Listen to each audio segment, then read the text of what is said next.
Michel Lefebvre, bonjour. Vous êtes adjoint au maire de Lyon, vice-président de la métropole et vous aussi, vous êtes le vice-président délégué du Citral. Justement, ça va nous permettre de parler un peu transport en commun ce matin. Alors, il y a quelques jours, le Citral et la métropole ont annoncé l'avant-projet, on va appeler ça comme ça, d'une nouvelle ligne de métro, la ligne E, qui rejoindrait la Presqu'île à Tassin-la-Demi-Lune.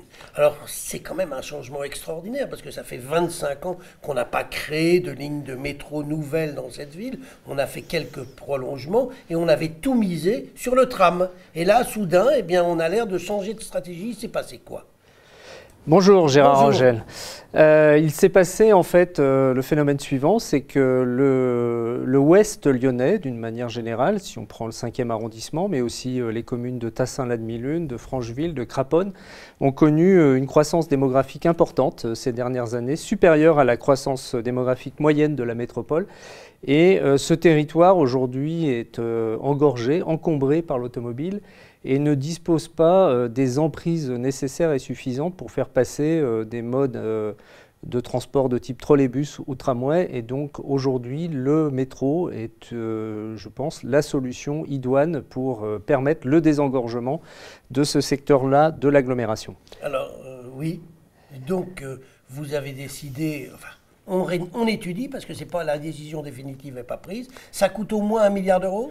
Ça coûtera, je pense, aux alentours de 1,2 milliard d'euros, parce que nous avons, suite au rendu des études préalables, deux scénarios préférentiels. Un premier scénario avec un départ de ligne à l'hôtel de ville et qui rejoint l'étoile d'Alaï pour un tracé de 6,6 km.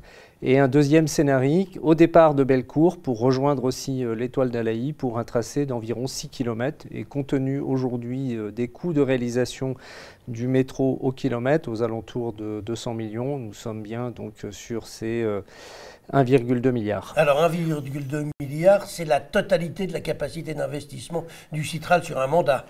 Ça veut dire qu'on ne ferait rien d'autre. Alors, cette ligne, tout d'abord, si nous décidons de la réaliser, se réalisera probablement sur 2 mandats.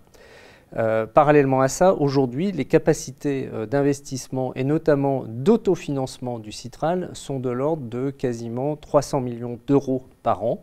C'est ce que nous dégageons aujourd'hui en autofinancement dette et ce qui nous permet donc de dégager un certain nombre de perspectives pour les mandats futurs et donc notamment de pouvoir réaliser ces investissements. Mais pour pouvoir réaliser ces investissements, il faut finaliser les études et c'est ce qui fera l'objet de la présentation au prochain conseil syndical du Citral et qui aura donc à décider de la prolongation de ces études sur la base des 2 scénarios préférentiels aujourd'hui présentés. Mais si tout va bien, si on va jusqu'au bout, si on s'aperçoit que tout ça est faisable, c'est non pas dans ce mandat qu'on commencerait les travaux, mais ça serait au mieux dans le mandat prochain et ça se terminerait dans le mandat suivant, c'est-à-dire ça nous mène dans les années 2030. C'est une ligne qui pourrait être livrée et mise en service pour, on va dire, l'année 2030. 2030, oui, donc on a encore très largement le temps de la payer et éventuellement d'y renoncer si on considérait qu'on n'a pas les moyens. Alors, je pense que nous avons les moyens et nous n'aurons pas à renoncer à cette ligne.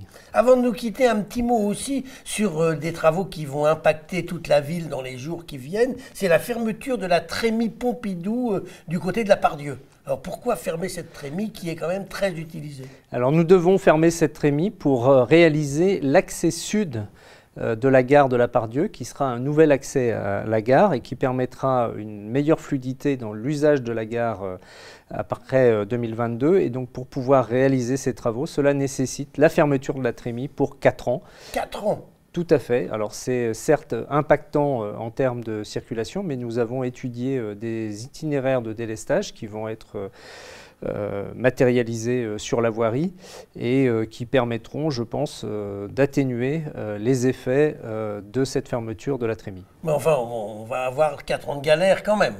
Alors nous allons avoir une période difficile aux alentours de la Part-Dieu, aux alentours de la gare, mais je pense que c'est un mal nécessaire pour améliorer le fonctionnement de l'infrastructure ferroviaire. Avant de nous quitter, juste un petit mot. Vous êtes, je l'ai dit, adjoint au maire, vice-président de la métropole, vice-président délégué du Citral, et vous venez de rentrer au Césaire. Pourquoi? Vous avez insatiable en matière de... Non, pas insatiable, mais il se trouve que je suis président de la Fédération Auvergne-Rhône-Alpes des entreprises publiques locales.